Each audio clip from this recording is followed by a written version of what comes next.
नमस्कार।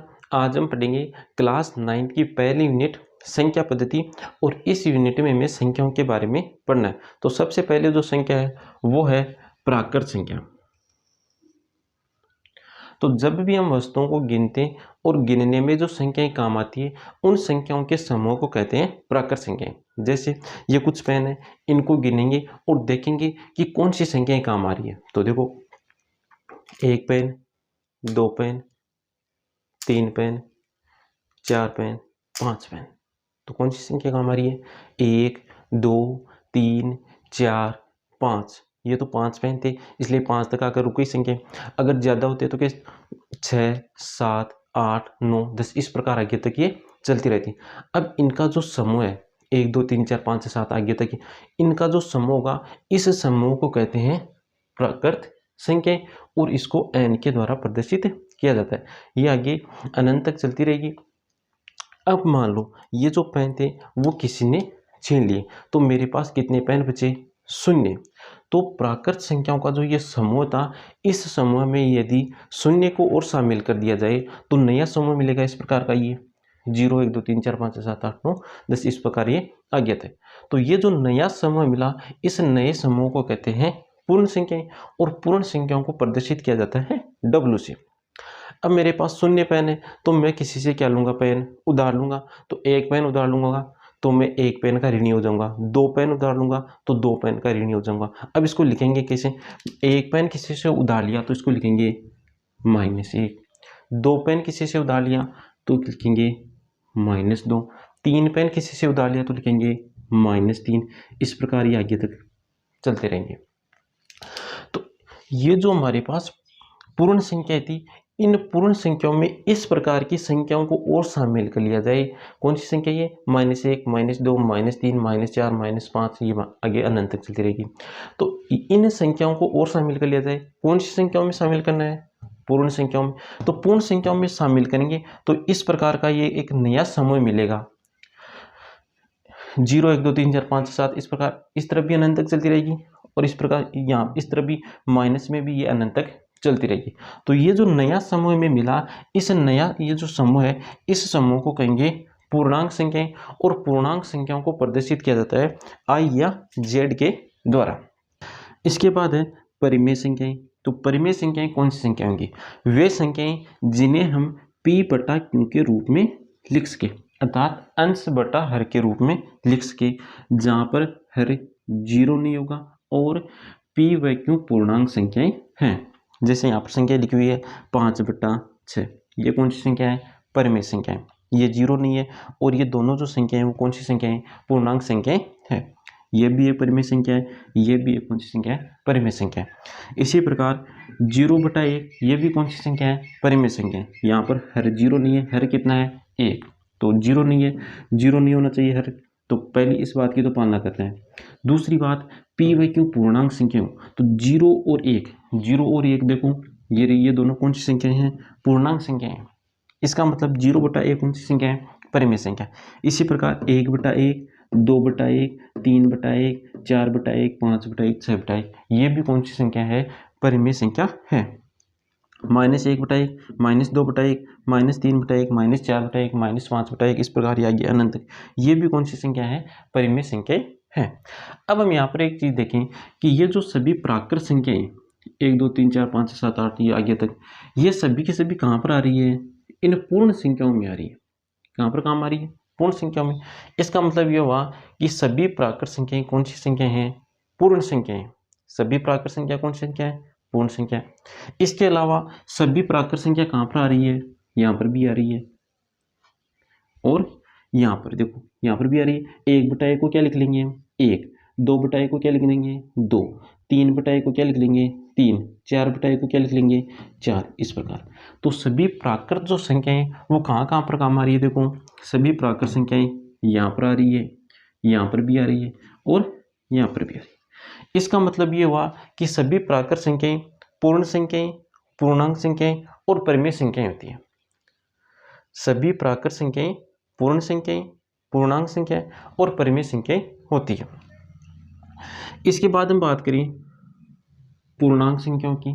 तो पूर्णांक संख्याएं देखो, सभी पूर्णांक संख्याएं क्या यहाँ पर काम आ रही है, एक से आगे वाली तो सभी यहाँ पर काम आ रही है, लेकिन शून्य यहाँ पर नहीं आ रहा। इसका मतलब सभी पूर्ण संख्याएं प्राकृत संख्याएं नहीं होती। क्यों नहीं होती? क्योंकि पूर्ण संख्याओं में शून्य है, पूर्ण संख्याओं में क्या है, शून्य, लेकिन प्राकृत संख्याओं में शून्य नहीं है, इसलिए सभी पूर्ण संख्याएं प्राकृत संख्याएं नहीं होती। लेकिन पूर्ण संख्याएं देखो यहाँ पर काम आ रही है, ये रो, और यहाँ पर भी है, 0/1 को क्या लिख लेंगे हम, 0। तो ये जो पूर्ण संख्या है वो कहाँ कहाँ पर काम आ रही है, यहाँ पर पूर्णांक संख्याओं में भी आ रही है सभी की सभी, और सभी की सभी परिमेय संख्याओं में भी आ रही है। इसका मतलब ये हुआ कि सभी पूर्ण संख्याएं पूर्णांक संख्या होती है, परिमेय संख्या होती है, लेकिन प्राकृत संख्या नहीं होती है। फिर से एक बार रिपीट करते हैं, ये जो सभी प्राकृत संख्याएं हैं वो प्राकृत संख्याएं देखो सभी की सभी कहाँ कहाँ पर काम आ रही है, पूर्ण संख्याओं में आ रही है सभी की सभी, पूर्णांक संख्याओं में भी आ रही है, और परिमेय संख्याओं में भी आ रही है। इसका मतलब ये हुआ कि सभी प्राकृत संख्याएं पूर्ण संख्याएं, पूर्णांक संख्याएं और परिमेय संख्याएं होती है। इसके बाद हम बात करें पूर्ण संख्याओं की। तो पूर्ण संख्याएं, यहाँ पर ये जो पूर्ण संख्या थी वो सभी की सभी कहाँ आ रही है, तो पूर्णांक संख्याओं में आ रही है और परिमेय संख्याओं में भी आ रही है। इसका मतलब ये हुआ कि सभी पूर्ण संख्याएं पूर्णांक संख्याएं और परिमेय संख्याएं होती है, लेकिन सभी पूर्ण संख्याएं प्राकृत संख्या नहीं होती। क्यों नहीं होती? क्योंकि पूर्ण संख्याओं में शून्य है, और ये जो शून्य है वो प्राकृत संख्याओं में नहीं है, इसलिए सभी पूर्ण संख्याएं प्राकृत संख्या नहीं है। अब बात करें हम पूर्णांक संख्याओं की। तो सभी पूर्णांक संख्याएं वो कहाँ पर काम आ रही है, परिमेय संख्याओं में काम आ रही है, इसलिए सभी पूर्णांक संख्याएं परिमेय संख्याएं होती है, लेकिन सभी पूर्णांक संख्याएं न तो प्राकृत संख्या होती है और न ही पूर्ण संख्या होती है। अब क्यों नहीं होती, देखो प्राकृत संख्या तो क्यों नहीं होगी, क्योंकि प्राकृत संख्या में ये वाली संख्याएं नहीं है, इसलिए सभी पूर्णांक संख्याएं प्राकृत संख्या नहीं होती।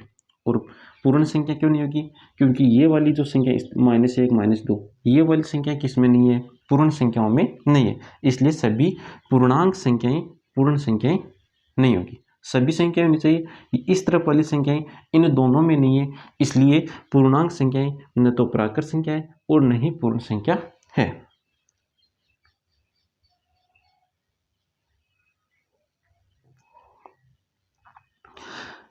इसके बाद बात करें परिमेय संख्याओं की। तो सभी परिमेय संख्याएं न तो प्राकृत संख्या होती है, न पूर्ण संख्या होती है, और न ही पूर्णांक संख्याएं होती है। अब जैसे 5/6 एक परिमेय संख्या है, ये 5/6 न तो प्राकृत संख्याओं में, न ही पूर्ण संख्याओं में, और न ही पूर्णांक संख्याओं में है। इस कारण सभी परिमेय संख्याएं न तो प्राकृत संख्या होती है, न पूर्ण संख्या होती है, और न ही पूर्णांक संख्या होती है। उदाहरण नंबर 1, नीचे दिए गए कथन सत्य है या असत्य, कारण के साथ अपने उत्तर दीजिए। पहला है, प्रत्येक पूर्ण संख्या एक प्राकृत संख्या होती है। प्रत्येक पूर्ण संख्या कौन सी संख्या होती है, प्राकृत संख्या होती है। अब ये देखेंगे कि क्या ये कथन सत्य है या असत्य। तो हम देखेंगे कि क्या सभी पूर्ण संख्याएं वो प्राकृत संख्याओं में आ रही है या नहीं आ रही। तो ये तो रही पूर्ण संख्याएं, ये रही प्राकृत संख्याएं।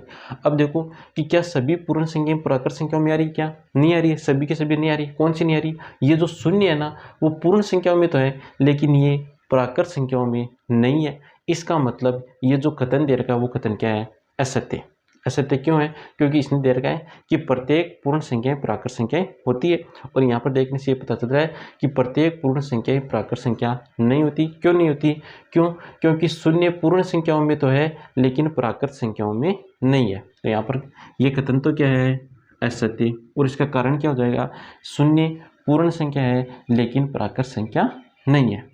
दूसरा कथन है, प्रत्येक पूर्णांक परिमेय संख्याएं होती हैं। तो पूर्णांक संख्या कौन सी होती है, पूर्णांक संख्याएं 0, 1, 2, 3 इस प्रकार आगे अनंत तक, और -1, -2 ये भी इस तरफ अनंत तक चलती रहेगी। तो क्या सभी, यहाँ पर दे रखा है प्रत्येक पूर्णांक परिमेय संख्याएं होती हैं। इसमें दे रखा है कि ये जो सभी पूर्णांक संख्याएं वो परिमेय संख्याएं होती हैं। अब ये सभी पूर्णांक संख्या, इनको हम परिमेय संख्या के रूप में लिख सकते हैं। कैसे, इनके नीचे की एक बट्टे में क्या लगा दूँ, 1 लगा दूँ, और ये कौन सी संख्याओं में बदल गई, परिमेय संख्याओं में बदल गई। तो यहाँ पर सभी पूर्णांक संख्याओं को किस में बदल दिया हमने? परिमेय संख्याओं में। इसका मतलब प्रत्येक पूर्णांक संख्या कौन सी संख्या होती है? परिमेय संख्याएं होती है। तो कथन तो क्या है? सत्य। अब कारण में क्या लिखेंगे? कारण में लिख देंगे कि माना m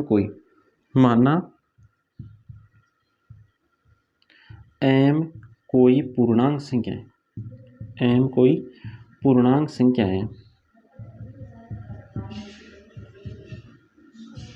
m कोई पूर्णांक संख्या है, m की जगह कोई भी संख्या आ सकती है, -1 आ सकता है, 0 आ सकता है, 5 आ सकता है, 7, कोई भी संख्या आ सकती है। तो माना m कोई पूर्णांक संख्या है तो m/1 कौन सी संख्या हो जाएगी? परिमेय संख्या हो जाएगी। तो m/1 परिमेय संख्या है। और m/1 का मतलब m, 2/1 लिखो, ये 2/1 किसके बराबर है? 2 के। तो m/1 किसके बराबर होगा? m के, क्योंकि a का भाग देने पर कोई फर्क नहीं पड़ेगा। इसके बाद अगला कथन है प्रत्येक परिमेय संख्याएं पूर्णांक संख्याएं होती है। तो कथन का मतलब क्या है कि सभी जो परिमेय संख्या है वो पूर्णांक संख्याएं होती है। अब 5/6 कौन सी संख्या है? परिमेय संख्या। लेकिन 5/6 कौन सी संख्या नहीं होती है? पूर्णांक संख्या नहीं होती। इसका मतलब ये जो कथन है वो क्या है? असत्य। कथन तो क्या हो जाएगा? असत्य। और कारण में क्या लिख देंगे? कारण में लिख देंगे कि 5/6 एक परिमेय संख्या है, लेकिन 5/6 पूर्णांक संख्या नहीं है।